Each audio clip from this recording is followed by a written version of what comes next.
Yeah. Can you do it from your end? Yeah, I can do it. Yeah, I just practiced. Okay. We're live anyway.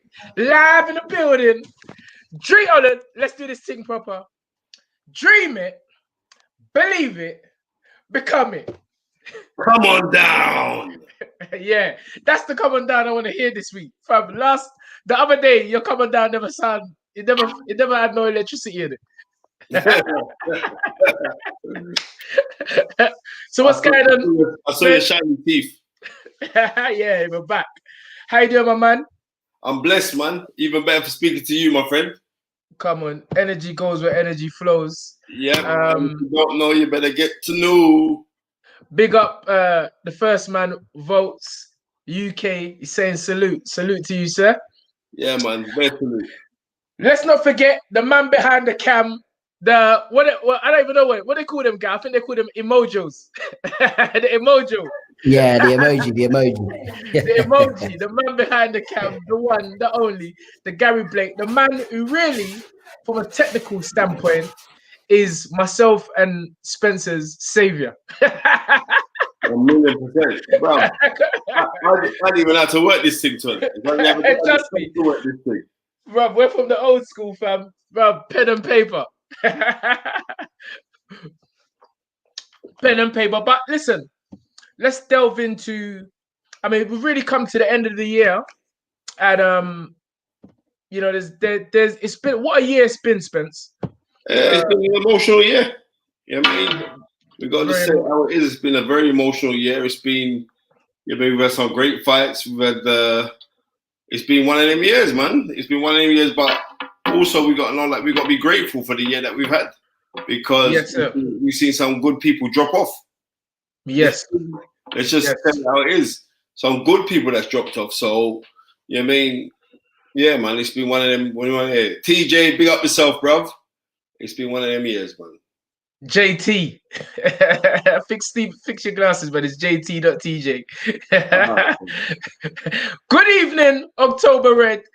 Spencer calls you Red October, but we all know what it means. You know Red October is the movie with my girl in it, innit? Bad boy movie. You know. Hey, Merry Christmas to you all. Merry Christmas to you, eh? Come on. So listen. Oh, before we start, let me just say, I think it was today, a legend of the sport, someone I know who Spencer is about to break down from head to toe, the great three-time champ who ended Julio Cesar Chavez unbeaten streak. Today died at the age of 59 years old. The one and only Frankie Randall. Great fighter. I remember Spence used to show me about Frankie Randall. I used to do subtle little moves. And condolences to the Randall family. You know, Frankie actually was suffering from pugilistic dementia. I think living in a home, his health really deteriorated. And again, highlighting the seriousness of the sport. You know, very serious sport. And condolences to Frankie Randall. Spence? Yeah, where did we start with Frankie Randall? You know, the first time I heard of Frankie Randall, he came over here, ABC, with in conjunction with Mickey Duff. Yes. And Jim Jacobs, the former manager of Mike Tyson. Yes. Who also manage former two-weight world champion Edwin Rosario. Edwin Rosario just lost his title to Ramirez, right? He lost the WBA title to Ramirez at lightweight. This was in 1985. And you just because you didn't even tell me we were going to talk about this, but I'm going to have to. No, never. But I know you're the knowledge. Right. I know you're the knowledge. Right. Come on. And so what they did, Frankie Randall fought at the York Hall, you know. Yeah, I remember reading that. I mean, I obviously I wasn't. He fought at the York Hall. I think it was June of '85 versus Edwin Rosario. Now, Frankie Randall was he was unbeaten at the time. I think he was 23 or 24-0, right? And he was this little sharpshooter. He used to model himself on Sugar Ray Leonard. but he used to fight with a hands-held guard. He wouldn't drop his hands. And Frankie, in that fight, he was boxing the ears off of Rosario for like the first 5, but then Rosario came on strong in the last 5, and they gave it something like, in those days they'd have half points. So if you won a round like yes, they give you half a point. I remember reading that because I thought it'd be a 10-9, or yes, it could be a 10-9.5. 9.5. Yeah. Come on. So that's how they score fights then, right? Come on. So my man ended the fight big. When I mean like Rosario ended the fight big, he ended the fight big. But Frankie Randall lost that fight. And he was like a guy like nobody never really wanted to mix with him. So he's around, he gets a rematch with Rosario where he beats Rosario later down the line. But at that time, I think Julio Cesar Chavez was some crazy record. I think he was 89 in the draw. Yeah, 89 in the draw. Because the year previously in 94, 93 he fights Pernell Whitaker, and Pernell in Aztec City in Mexico. Pernell Whitaker beat him, but he never got the decision. That fight was a draw, right? Was it a draw? It was a draw. Yes. And then Frankie Randall gets a shot, and then when Frankie Randall gets a shot, Frankie Randall boxed the ears off of Julio Cesar Chavez and even drops him. But I'm not taking away nothing from Frankie Randall's accomplishment there, right? But it was a very, very flat Chavez. Chavez was like, just turn up and bruck up this man. But Frankie Randall, he had some things for him. And Frankie Randall he was trained by Aaron Snowden. Aaron Snowden famously worked in Mike Tyson's corner. Tyson's corner, yeah. When Tyson got fucked up by Buffalo, I used the condom as the Fam, the man, you talk about corner, the man used a condom to push your mind up, because he was grinding bare them Japanese guys. So, when we think about it, Floyd Mayweather spent a lot of time with Frankie Randall. Because I remember reading or hearing an interview with Floyd and him speaking about the time he spent with Frankie Randall in certain camps and stuff like that. And I think he lived with him or something. He was staying with him. And Frankie was a drinker, though. Frankie was a drinker. So, like, certain times when Frankie would just go on some long hiatus, Frankie's wife would phone Floyd and say, "Go and get my husband." Right? Yes. And that and get him. So you got to think, Floyd never turned pro till 96, right? That's correct. So Frankie was at his heights between 94 and 95 when he got the shot. He beat Chavez. So Floyd, very smart. Floyd was around these men from the get-go, because he didn't go to the Olympics then. Yeah, so you understand, but there was a lot of talk about Floyd and how great he was going to be and all the rest of it from when he was young. Don't get twisted. Child prodigy, but he was a child prodigy because he learned from all these other men around him. But yeah, Frankie Randall, very, very good fighter. Yeah, mate, and my heart goes out to him. Well, I think that is a brilliant way to start the show, sending the respect, the condolences to the Randall family. Frankie Randall, 3-time champ, dies at the age of 59 years old. And listen, he's left his mark on the sport forever. But let's crack on. Let's talk about the fight of the weekend. I want to hear questions, opinions, thoughts. But Spence, break down Canelo Alvarez. I mean, listen, we broke it down already from the get. To break down, it was what it was. But tell us what your thoughts on Canelo's performance was. You know what? That was excellent performance, because you done that to a Ring Magazine champion. Yes. Right? You broke him down. You executed an excellent game plan, and it's just his resilience. Like he don't care what a man comes to bring to the table. Like, I'm gonna nam you up, and off of that, we got to give. I got to rate Callum for holding it out, because Callum could have folded at any time, because those body shots were horrible. And not only that, he Callum realized from round 1 or 2 that the man's targeting his arm. My daughter just come. What's up, Baba? Come on. Yeah, she wants to be involved in the team. Yeah. Hello. Yes. Hello. You okay? Yeah. Right. So right. he realized that Canelo was targeting the arm from early. Yeah. Canelo was targeting the arm from early. And I think by round 4, Callum said, my arm is effed. So it was obviously a game plan for Canelo to target the arm to stop him throwing the catch left hook. You know what?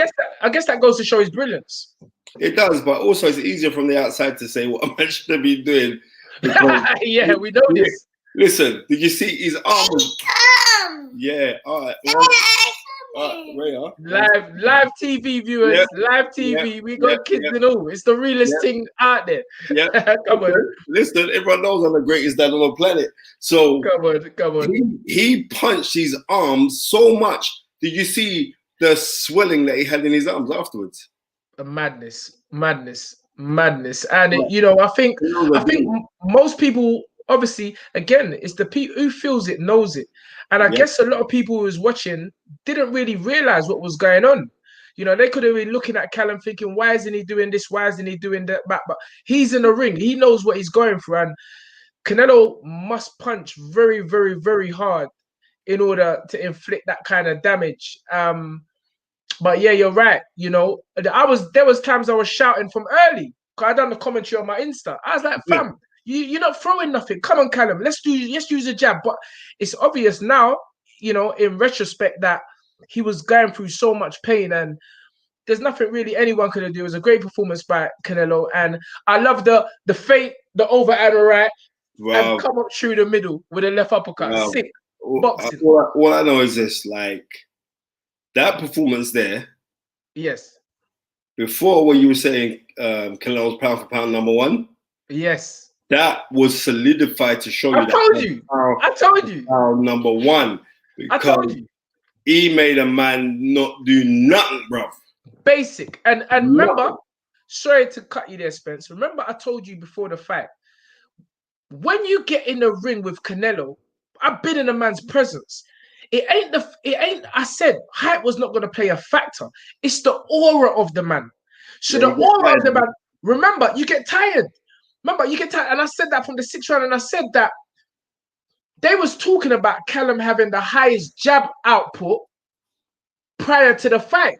But we saw once he got in the ring, that output went down. Listen, because of the energy. The energy, and not only that, but when you got this little short man in front of you, that slips shots and fires back. He's not just slipping for the sake to say, look, I made you miss. No, I made you miss. Now I'm going to make you pay. And his payment is proper interest payment as well. He's paying compound interest, bro. You know what I mean? He's a demon. Let me go back to this. Votes TV said Callum needed Tunde the corner. Joe didn't offer a damn thing. Votes, with all due respect, and I say this as a fellow trainer like Joe Gallagher, Joe loves his fighters. Spencer will back me up on this. Joe is always even asking how I'm doing. You see what I'm saying? Because who feels it knows it. And what people from the outside oftentimes don't realize is that the trainer can offer and say to a fighter, do this, do that, do this, but it's not as easy as that. Trust me. And it's not the trainer. I keep saying to you, the trainer is giving his all. You know, he knows the fight, and also it's to do with the relationship the trainer has with the fighter. So not every fighter wants to be barked at. Some fighters don't respond to shouting. Come on, you're losing. You know, your mother's out there watching you, bro. There's some. Remember, point in case Lennox Lewis, when he had that brother, come on, Spence, back me up, the American brother, and he used to swear. Pepe Correa. He used to swear at Lennox. Come on, man, follow him. Lennox said, fam, I don't hear all that nonsense. Yeah. After Lennox got dropped and stopped versus Oliver McCall at Wembley Arena, that was the end of Pepe Correa. Yes, yes. You mean? Because And you know who he employed? Emmanuel Stewart after that. come on. Right, if this man could train a man to beat me, I want to work with this man. Yes. Yeah. I don't know if that's always the best thing, but I guess Well, it was for him. it was for Lennox, absolutely. And yeah, Abdul H says Joe always goes out to bat for his fighters, same as me. And Joe has done. I mean, I'm gonna say it here. To me, Joe Gallagher has achieved more than any British trainer in these shows in the last 5, maybe coming up. Yeah, maybe between 5 and 10 years now, because he's been to the top of the mountain twice in 4 years. I think even more than that, because he went there with Liam. He went there with Liam. I think that was 2016. Then he went there with Callum Johnson, fighting Beterbiev. And then now he's gone up there against a pound for pound great against Canelo. So Joe is showing hard work, dedication. You re-put your soul. Great trainer and a great guy. And like me, but even on a higher level, he gets criticized for defending his fighters. And I don't think that's right. Well, I'm saying is like Joe Gallagher's for his fighters. You know what I mean? Yeah, so, you have to be. You know what I mean? He's for his fighters at the end of the day. But also in saying it, you see what Canelo said to his trainer in the changing room after the fight. Yes, come on, touch it, Spence. What's his name? I can't pronounce it. Eddie Reneso. Right? Eddie Reneso. Canelo said, "Listen, you're my trainer, and it's us that are doing this thing. It's us. I will never let you down." Operative word, please. Right. I will never let you down. I'm doing this for us. Us. Us. You know, right? As that man keep on telling you, there is no I in teamwork. Come on. Right? Because teamwork, as they say, together, everyone achieves more. And that's what they're doing. He understands that. And it's very refreshing to me to hear something like that, because you get man who change train every 5 minutes. They change trainer like they got the link with Tunde and Adidas and Foot Locker or Foot Asylum. You know what I mean? No. You know what I mean? You got to build. This is the thing. So I keep on saying loyalty is royalty. So I like that part what I saw when Canelo was speaking about Eddie, because sometimes we don't give the trainers props. We just speak. It's all about us. And for a young man who's a global icon, a god in Mexico, for you to show that kind of humility makes me even warm to even more. I just pray that there wasn't any controversy about no contaminated meat. That's the only thing against you. But yeah, I mean, still don't give you no. Because you were trying to diss my man Canelo about the meat. You were trying to diss him. I told you, fam. It wasn't that he just went to the wrong restaurant. Yeah. He went to the wrong restaurant. When you got money like Canelo, you can import your own meat, bro. Yeah, but bro, you can say you want some Nigerian cuisine, they could fly in from Nigeria on private jet. One thing I would say is steroids don't give you skills. Steroids don't give you skills, because there's a lot of fighters today that have fought that are on steroids. It don't give them skills. Vargas fought Oscar De La Hoya. Yeah, on steroids, but he got broke up. So listen, yeah, maybe it does give you that edge, just like that. What's the big boy's name? The one who was gonna fight AJ. Oh, Jerome Miller. Fam. Yeah. Now I understand, because I don't really focus it, but now I understand it's unnatural for a man that weight to throw so many punches, and that's what was making him be different from all the other heavyweights. His work rate. So yeah, definitely, drugs can make you throw more punches, but they don't give you. 1 second, yeah. I'm just gonna carry on talking until I have to go get my daughter. Do your stuff. Anyway, from a technical standpoint, I would love to hear if anyone feels that there's anything different Callum Smith could have done to win that fight. Let me see some of these questions here.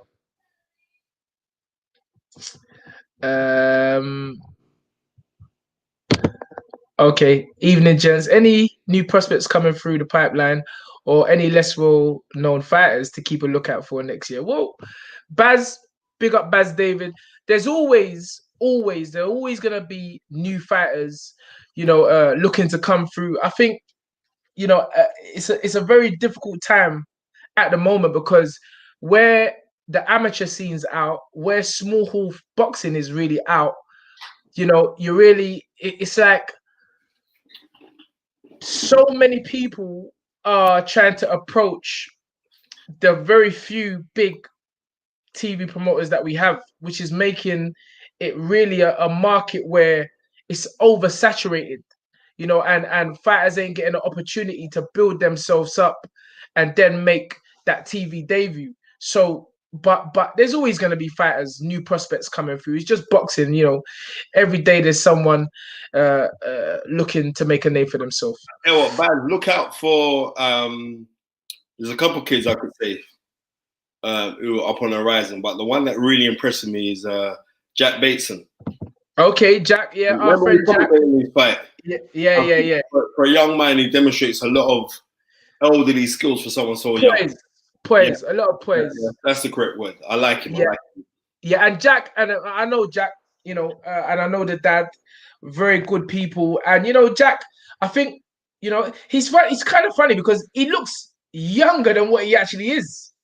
He looks younger than, and I think when he gets that, I mean, they call it man strength, but I call it just more maturity. I think when he becomes a bit more mature physically, he's going to be a different kind of problem because he's got skills to pay the bills. Yeah. Definitely. So that's one, Baz. Watch out for Jack Bateson. Also, Malik Kareem. Remember, I'm telling you first. See, Baz, you're making me name names now. Remember, I'm telling you, Malik Kareem. Watch out. He's coming through. Stamina for sale all day. And I ain't just saying that. Malik is a very, very talented young man, a very educated young man, wanted to finish his studies before he makes the transition into professional boxing. And so, Raddy One says, Dennis McCann, great prospect. I love Dennis. Very good fighter. Very, very good fighter, Dennis McCann. Very good fighter. Like, he's spiteful as well. That's what I like. He's one of them brothers there. Like he's a sweet boy. Look like butter would have melted in his mouth outside the ring, but when he gets in there, he's looking to do damage. So Dennis McCann is definitely a great prospect. He's a Repton, isn't it? Yeah, Repton kid. And I see him, and he goes back there, and he's a good fighter. He's a good fighter. Very, very good fighter. Let's see. But yeah, before you left, Spence, I was asking, if any, was there anything Smith could have done that could have actually changed the outcome of that fight tactically? Yeah, of course he could have. He could have gone in there with a sawn-off shotgun. Fam, I just start spray up the place. Listen. It's easy, like I said, it's easy for us on the outside to say, well, he should have done this, he should have done that, blah, blah, blah, blah, all the rest of it. It's just like when certain guys watch football, they say, oh man, if I was on the team, listen, bro, if you was on the team, you were on the bench. You were on the bench, you had water and oranges. Remember when they say oranges? Yeah. I want to end on talk. Listen, all it was is this. As much as we can sit down and say, yeah, I would have liked to have seen him jab more. I'd have liked to have seen him throw more headshots, like even to throw like a 1-2 left foot right hand, those 4 basic shots. It's easy for us from here to say, oh, you should have done this, you should have done that. Every time there's a chess match, and like Tunde was saying, like there's certain fights that are very, very cerebral. And that was a cerebral fight, not only to the fact of the technicalities that should have been demonstrated, but it was cerebral to the fact that a man put fear in your belly just by throwing some hard shots to think, right, throw a shot, I'm going to counter you. Now you're going to think before you ever think you're going to throw. Yes. And that's what happened. Right? Yes. I think it was round 8 when Canelo said, right, I'm going to brock you up some more now. And they had him on the ropes. He was just whoosh in the belly. When you're getting them belly shots, yeah, then from there, he turned the hook and he punched man in the arms. that drains you, you know. And you're thinking, oh, what have I got in it? Okay, there's a question here, Spence, from Shiz Biz, who is a good guy. Who would be your pick for fighter of the year?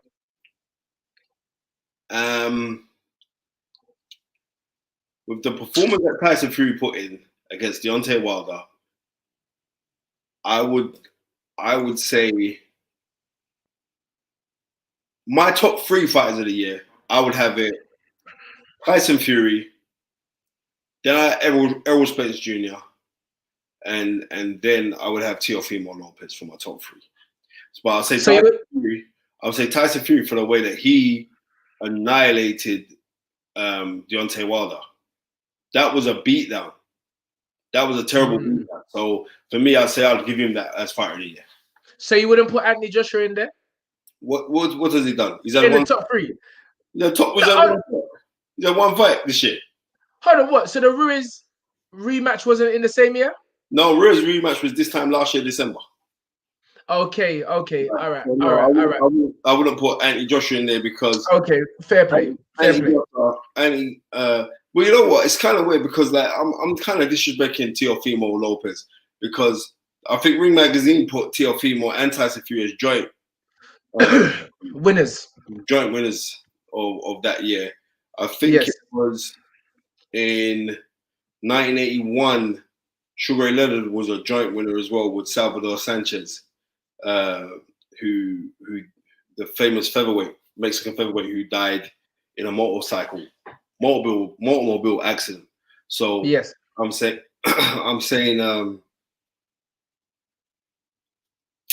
maybe Teofimo Lopez should be, because he was a massive underdog going into the fight with the Matrix, and he made the Matrix have a glitch in it. You know what I mean? And he just became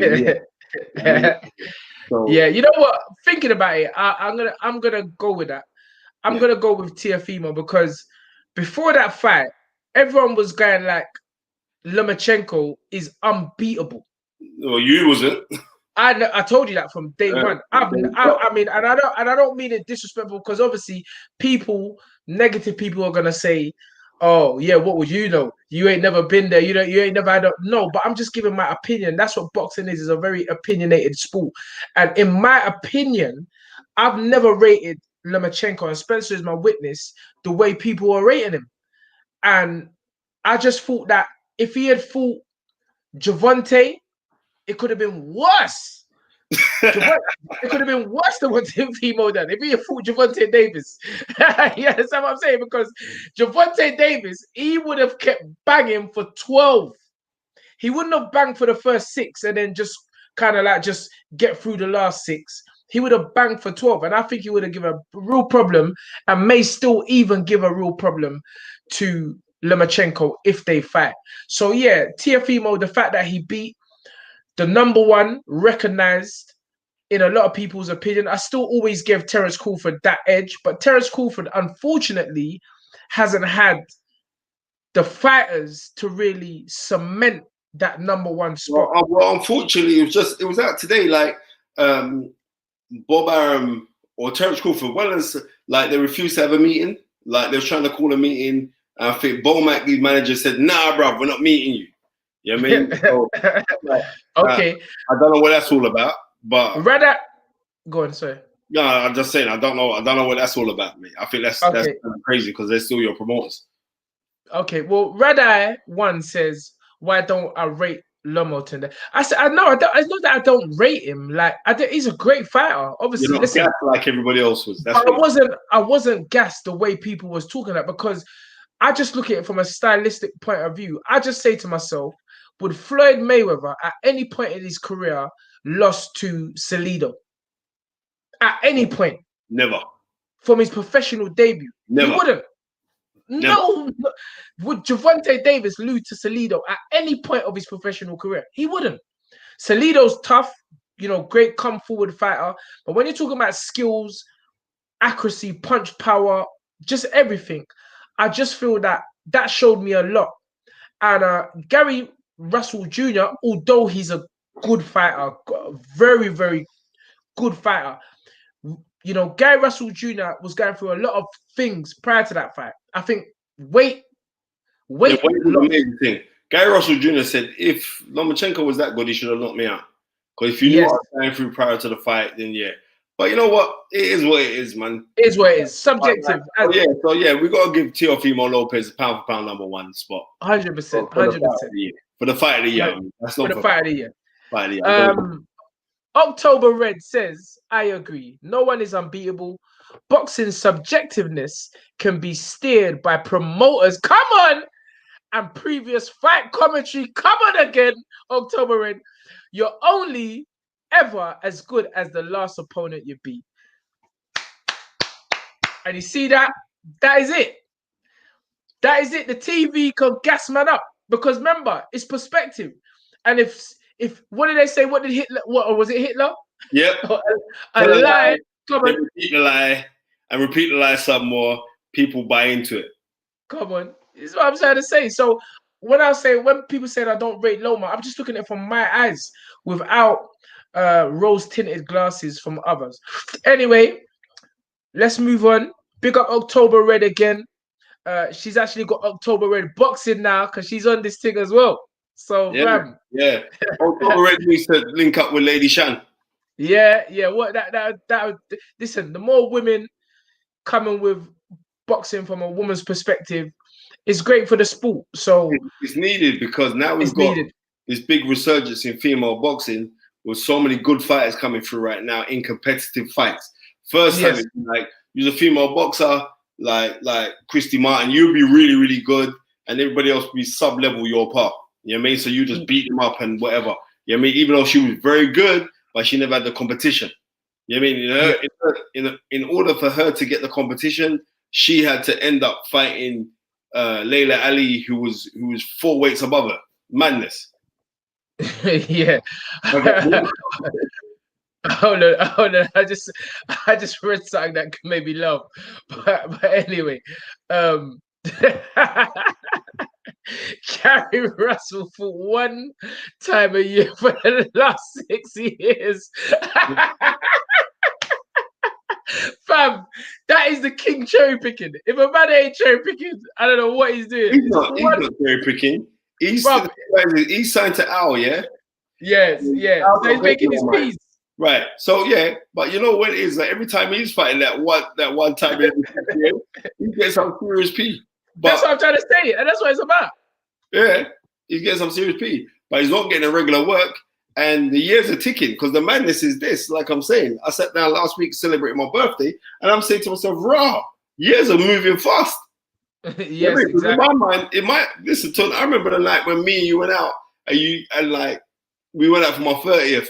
And you were saying, yeah, man, he's an old brother now, he's 30. I remember you saying, he's an old brother, he's 30. And I said, right, I didn't tell him for rough, he was old. You're mad. Yeah, it's crazy. Time does fly. Time flies. Spence, this is a question I want you to answer because people might think I'm giving maybe a biased standpoint or opinion. But Mr. Know-It-All says, Smith needed to trade like GGG. Canelo had no respect. I want to ask you why you think Smith didn't trade like GGG. You asking me that question? Yep. Because he got knocked out. That's why. Oh yeah, I'm gonna trade with him. I'm gonna trade with him. He got knocked out, bro. and you know, again, going on from Mr. Know-It-All, Canelo is the type of fighter that you need to get respect for. I understand where you're coming from, you know, from a fan's perspective. All them man talking about need to get respect from, blah. They're like it's so easy. You know what I mean? That's the point. They're like it's so easy. Like, oh, it's the type of guy you need to get respect from. Get respect. Yeah. My man would thump out your lights, you know. Yes. And you got to see how he sets himself to throw his shots as well. Yes. He's working. He works, man, over like he's on the heavy back, right? And you stop on the heavy back. Spence, he obviously ain't paid his light bill, but yeah, you know, it's not as easy as that, bruv, or Mr. Know-It-All. So you know, it's levels, and you know, when fighters get in there with a ring, with certain type of fighters, Canelo, GGG, they feel the experience, with amongst themselves, and there's just things that you can do with other fighters what you can't do with certain fighters. And Canelo is someone that, as I said before the fight, his energy, his aura, his skill set, his boxing IQ is so great that it's just not as easy as that. But I get it. I get from looking from your perspective as a fan, why you would say something like that. Ty Francis says, who is going to win the fight between Luke Campbell and Ryan Garcia when the fight gets rescheduled? Well, Ty, the fight has been rescheduled. I believe it's January the 2nd. So isn't that next week? Hold on, what's the date? Well, obviously, it's Christmas tomorrow. So let me look at the calendar. Yeah. Next week, Saturday. Yeah, boom. Next week, Saturday is Ryan Garcia against Luke Campbell. And I said it a couple of weeks ago. As much as I'm backing Luke, as I was backing Callum, I just feel like, again, we could have another situation where the occasion, the aura, the whole energy that's going to be on Luke Campbell it's going to be a lot.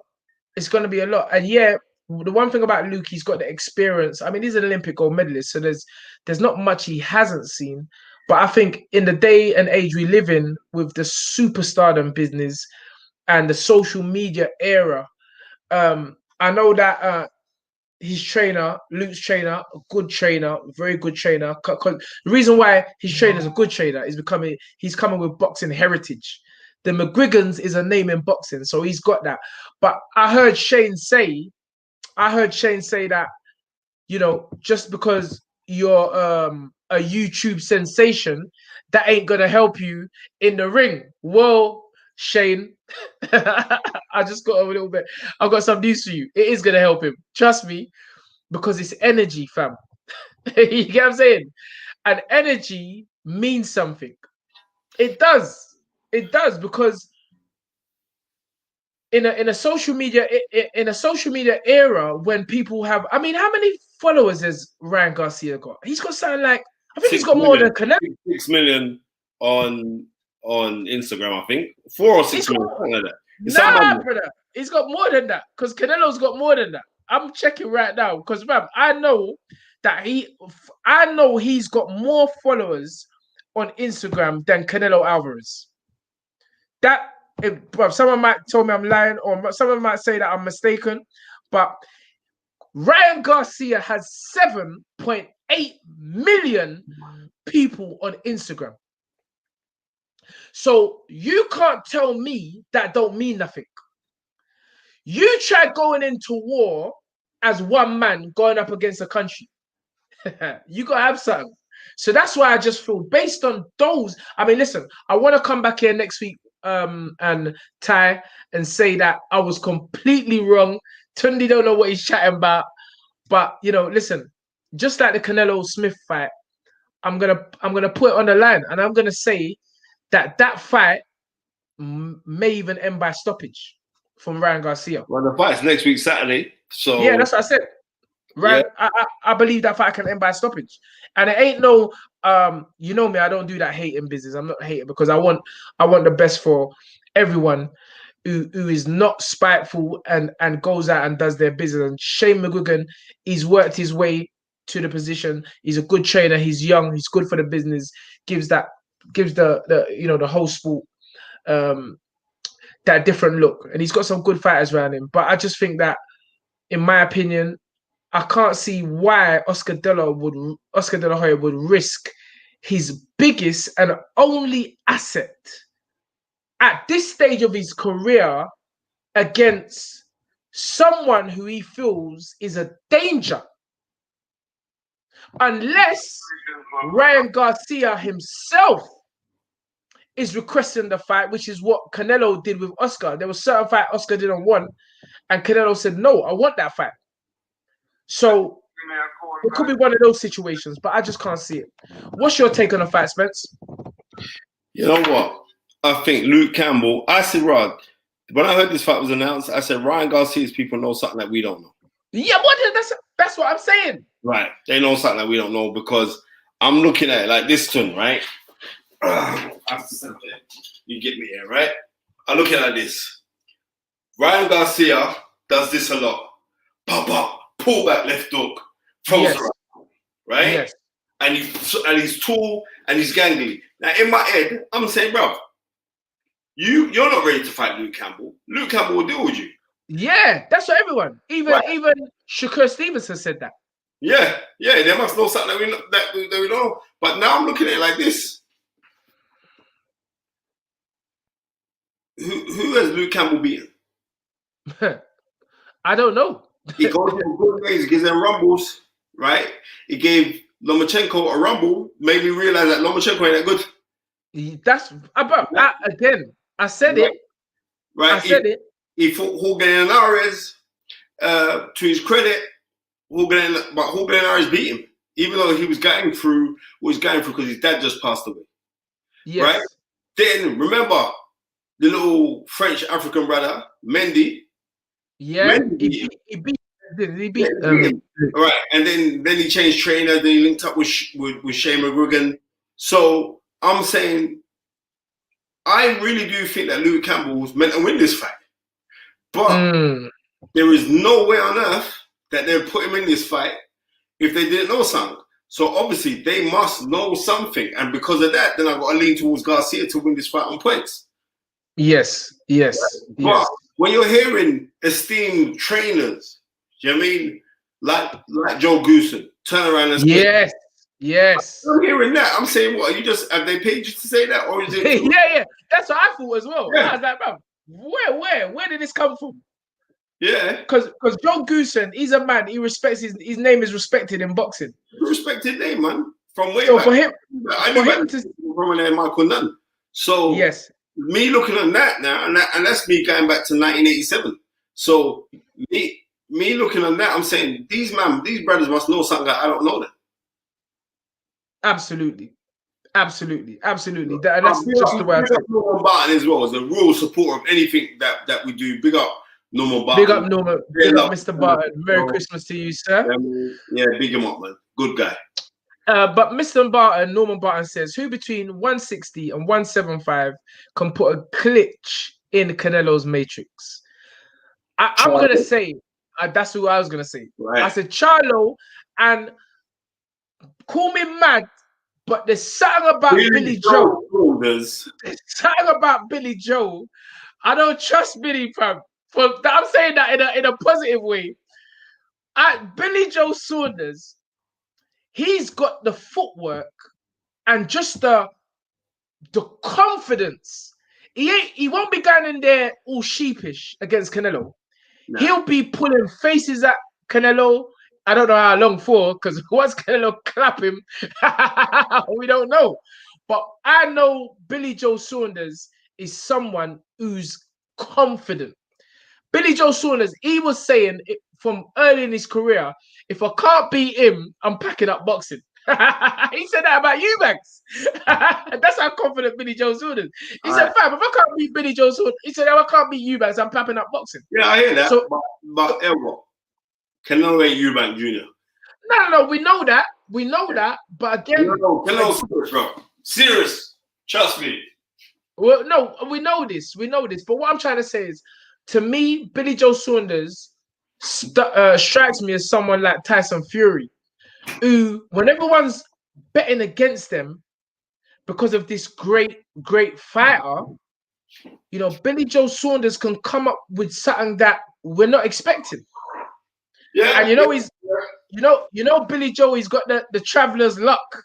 You know, the travelers, man, they got some different kind of juju that can work. So, to be honest with you, the Charlos would give. That juju might run out when you fight Canelo.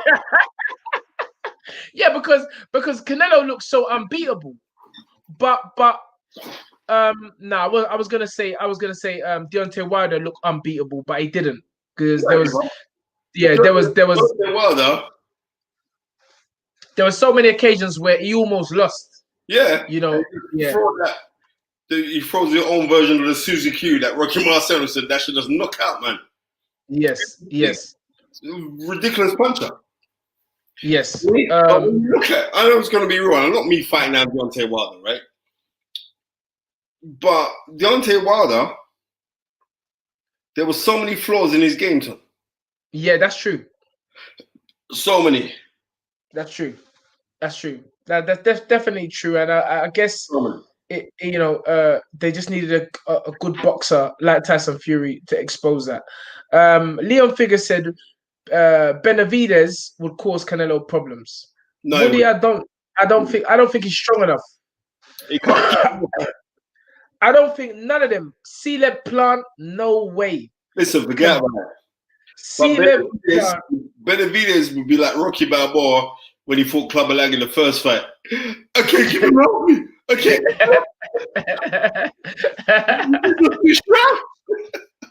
Yeah, no, bro.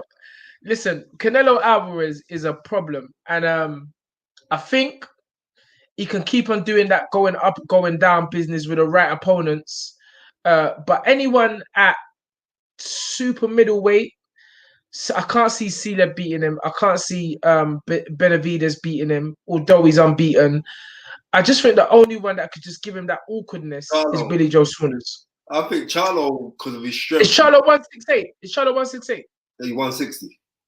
160, yeah. And what, both of them? Are both of them 160? The younger brothers 154. Yeah, 154. Okay, so but the question is, can Canelo drop back down to 160? No, but I don't. For my man would have to move up because Canelo's the A side. But it's those two. When people, it's just him alone. Him and Billy Joe are the ones that I would say, yeah, they could give him a fight, right? But people talking about Andrade, forget him, brother. Right? Yeah. Andrade is not ready for that smoke. I'm telling you now, he's not ready for that smoke. Andrade is not ready for that smoke. For all of Andrade's talents, and yet, he was on the sub-American team to go to the Olympics in 2012. For all of that, Andrade has been given a massive platform not to cut it. You know what I mean? He got good sign-on fee when he went with Matchroom. You know what I mean? He's getting good money when he fights on DAZN, and he has not given me no wow factor like, rah, this you here. And I'll talk about him. You were there when he sparred with Sean Porter, and Sean Porter was getting prepared. When he was getting ready to fight Devin Alexander for the IBF World Cup. I think Sean Porter was giving him some work as well, fam. All right. Yeah. The thing, but you're not. I was actually feeling that form. We said, yeah, the spars was proper, but calling me for me to sit down and say you deserve even to be in there. It's like, you know what I hate about all of these brothers? This is the next thing. All these brothers, they become world champion and they think it's there right now to fight a mega number one. Yeah, it don't go like that. It don't work like that. What are you bringing to the table? Because no one don't know. Let me tell you this. If you put a poll out there now and say Andrade, no one don't know what I'm talking about. That's absolutely right. I mean, Andrade sounds like some energy drink. Yeah. It's true, and you know it's a numbers game. So you're always gonna. It's like when Floyd put out that poll with Amir Khan. Amir Khan won the poll. And Floyd said, "Fam, I don't need you. I still don't need you." Remember that? Amir Khan was gas. He thought he was gonna get the fight. Of course he did. But it's the thing. This is the power of Floyd Mayweather. Yeah. That Amir Khan was sitting down saying, "Rah, I get the Floyd fight. I get the Floyd fight. I get the Floyd fight." That's where his mind was for so long. And Floyd was kicks on him. Because remember when we was out there in 2013, yeah? Yes. I was in the gym. And the dad comes to me and goes, "Oh, yeah, man. You know, after we deal with Canelo, you know who's next, right?" And I said, Yeah, remember, yeah. And the dad said, "Yeah, man. Amir Khan, man. We're going to deal with your boy from England." Okay. Amir Khan. So I'm thinking, rah. That's what the dad said to me. Let me write about it. This guy posted up and everything. No, sir. Floyd said, I don't need to fight you, bro. Yes. You know what I mean? And this is how clever Floyd is, because he makes you think about him. That's correct. That's correct. That's the game. That is the game. That's part of the game.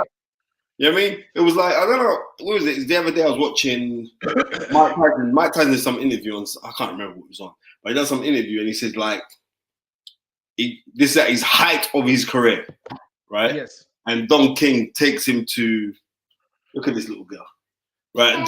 Yes, Baba, come, right? It's like you don't want to go no sleep. And Don King takes him to see Michael Jackson, right? So I remember Don King used to promote Michael Jackson, you know. Yep. Don King promoted the Jackson vibes, right? Yep. So Michael Jackson is in the corridor and Mike Tyson in the corridor. So Mike Tyson sees Michael Jackson and like he's looking like, right, this is Michael Jackson. And he said, this is Mike Tyson at his height of his career. Just beat Michael Spinks, right? 1980. Oh, he's big business, right? And while he's there, Michael Jackson goes, he looks at Tyson and goes, don't I know you from somewhere? Jumps his limo, was gone. Can you imagine? Mike Tyson's at the height of his career. He said, you look familiar. Can you imagine what that's like? How big that is? Mike Tyson, I've got to use that on someone, bro. Yeah, I've got to use that. And that's when you're them heights of fame, you may have a man wanna be part of you. Votes UK says Carl Mayweather would have been an interesting matchup. I guess so because of the speed factor, but the skill factor, in my opinion, would have just been too high. Floyd's skill factor would have been too high, and as you saw when Floyd fought Pacquiao, you may be able to have fast hands, but you can't get them off against a master boxer. But just because of Khan's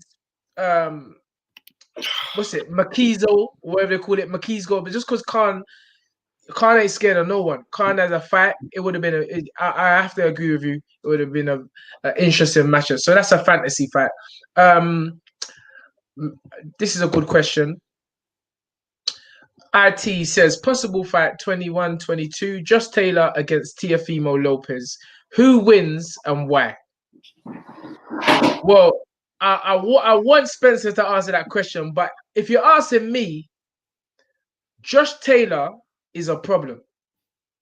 If Teofimo went up to 140 to fight Josh Taylor, that might be the biggest mistake he's ever made. Josh Taylor would beat Teofimo Lopez. I'm telling you, that might be the biggest mistake he's ever made. Because Josh Taylor, he's a guy that he's coming with stuff.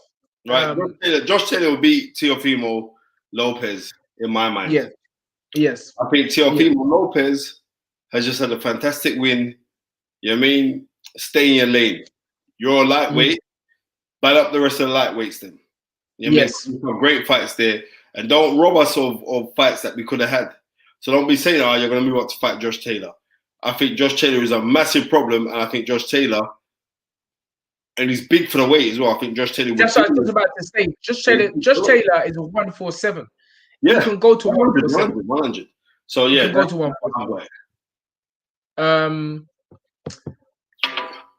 Beterbiev at 1-7, bruv. That guy is a monster. Beterbiev. That guy is, bruv. I was watching some of his training techniques, fam.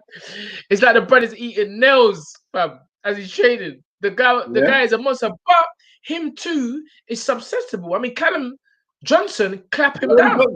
Don't throw left hook like Canelo. I don't want to hear that. Yeah, and that, you know what? As well. You know what? I changed that. Yeah, Canelo could beat Beterbiev because the thing about Beterbiev, though, I'm gonna be real. That guy keeps coming. He gets knocked down. I remember Orville McKenzie went over there and sparred with him. Orville come back and said to me, Lord God, Tunde. Orville said to me, Lord God, Tunde. Nobody him beat up him, knock out everybody in sparring, and me was the only man that can stand up to him. And Orville said, me clap him down, and the man jump up like he said, fam, almost said he clap him down in sparring and he jump up like me wake him up. And then fam, almost said he was swinging for the rest of the days. So and I've actually seen that in a couple of Bataviev's fights where he's been put down, he's jumped back up so quickly, like to say, I was messing about with you, but you're taking this thing too far now, and get back. So Bataviev's is definitely a monster, but as you say, Canelo has showed that he's got the power to mix it at 175, and that would be a good fight. That'd be a good fight. That'd be a good fight. This one, I want to hear what Spencer says about this. Spence, we got 5 more minutes left, then we're gonna lock off. But it's been great interacting with the fans as usual. Teo Lopez. And what I'm gonna answer that. Yeah, please. What's your opinion on that? No, he doesn't. No, I know business. And that's no disrespect. Remember, I know Mickey Bay really cool. I know you and Bill and Devin are tight. I'm just telling you now, you don't beat him. And that's that. And my man, you can't go 12 rounds with Gamboa, like I called. Anyway, right? You can't go 12 rounds with Gamboa thinking that you can go in there with Teofimo Lopez. Teofimo Lopez is a serious brother. I mean, you know what? I'd like to see Devin Haney versus the little Juju Ghanaian you. Yeah, I mean, what you call me. Yes. That was impressive. That will give me a better understanding of what you're going to do from what you're not going to do. You're absolutely right. Because wasn't the pick, it was Gamboa and somebody else who Haney, they were speaking about fighter. And I always knew they was going to go with Gamboa, but it was someone else. I never know what they're going to go get. But what I am saying is, you can't play with that you. Right? Forget him for now. There's certain men that mature quicker than other people. And if you look on Lopez is a man going in there. Yes, that's true. Devin is still very young, and he's got time in his hands. So I think he's clever. He should just keep on calling them out, keep on generating interests. You know, meantime, he's growing, he's getting older, his body's getting stronger, his skills are developing, and when the time is right, he'll fight a proper legit champion. But I feel for him to fight them guys right now, I think it might be a bit premature for Devin. I mean, I may be wrong, but I think, in my opinion, I think you're talking bridge and shit. No, he can't fight that. That's that. Oh yeah. I'm just being real. Half a pound team Tank beats them all by KO. You might be right, sir. You might be right, because the way Tank stopped the Mexican youth the other day was vicious. Leo Santa Cruz, and Santa Cruz is a good fighter. And to me, he was always the weaker guy going in that fight, and Tank was coming down as opposed to, but I guess what it showed is that Tank could still get down to that weight. So it was a good matchmaking. Very good matchmaking. And so that's the guy, Fortuna. I thought that would have been a good fight. If Devin fought Fortuna, that would have been a good fight. It would have been a good fight. And they're the man that you got to go to take those steps.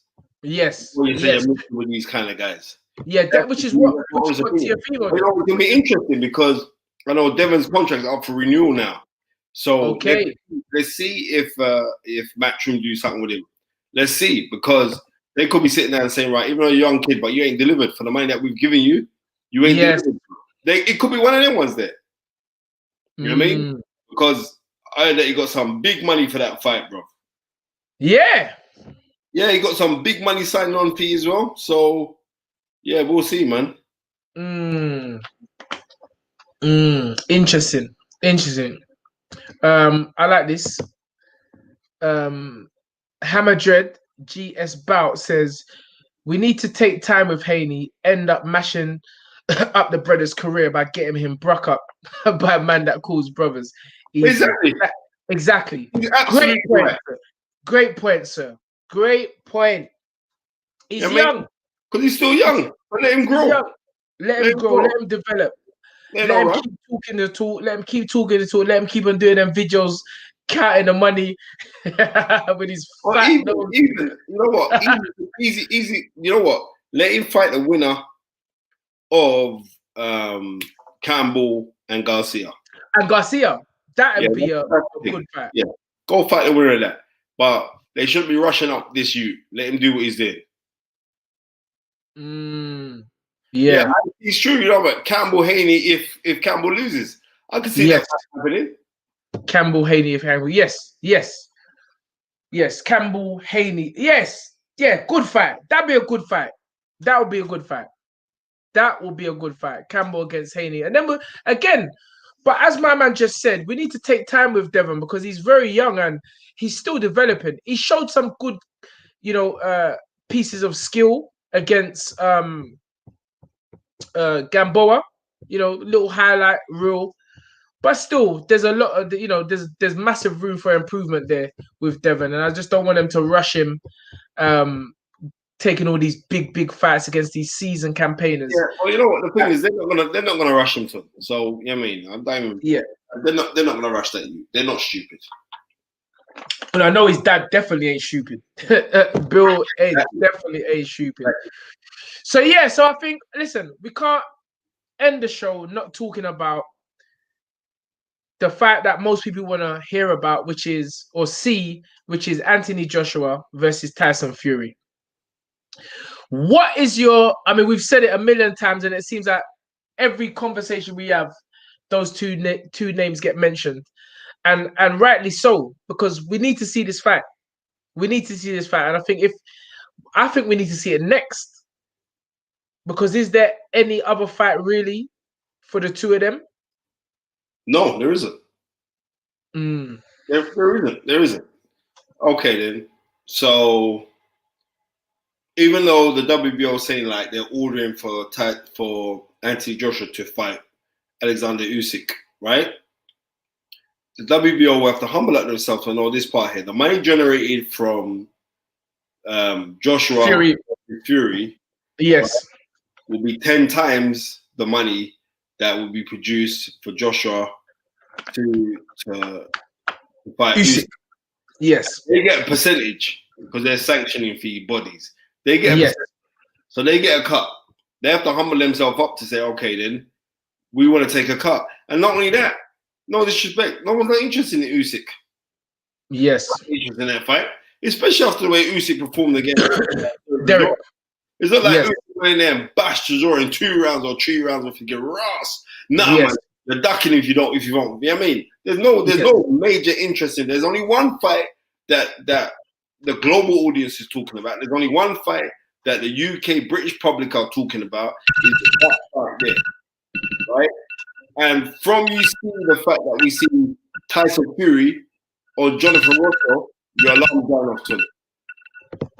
Oh, sure. Yeah. Right. And because we just saw Jonathan Russell a big show, we saw Tyson Fury on it. Trust me, singing. His throat was dry though, fam. Viciously dry, man. Viciously dry. His throat was dry. That's the driest. No, you bite into the right? He should unlock it. Something wrong there, bro. Bro, his throat was dry for that. That's the worst I've ever. Because usually Tyson Fury could bust 2 notes, but that I don't know if it was the stage fright or what. But Fury's voice, it weren't cutting it for that show there. But listen, he done his thing. Shizbin says Usyk needs to step aside. Now, I was saying this the other day. Man was saying that, Usyk was saying no, he will not step aside. I said, bruv, if the P's are correct, he's stepping aside. Of course and I can see them putting up enough money to make Usyk just hold his corner. Or maybe it's a case that the man called Joe Joyce will get that fight. Nah. Listen, let them man fight for the undisputed title, all the marbles, yeah? Let's be real. It'll be the first time in heavyweight history that a man has held all 4 belts, because at the time when Lennox Lewis was undisputed champion, right, the WBO was formalized, but it wasn't rated as anything real. And just to have anybody to say, because I remember like some cheeky little American wrote that, Lennox Lewis was an undisputed champion because he never won the WBO. When Lennox Lewis famously defeated Henry Akinwande, right? When he defeated Henry Akinwande was at the time the WBO heavyweight champion. He relinquished that crown so he could fight Lennox Lewis.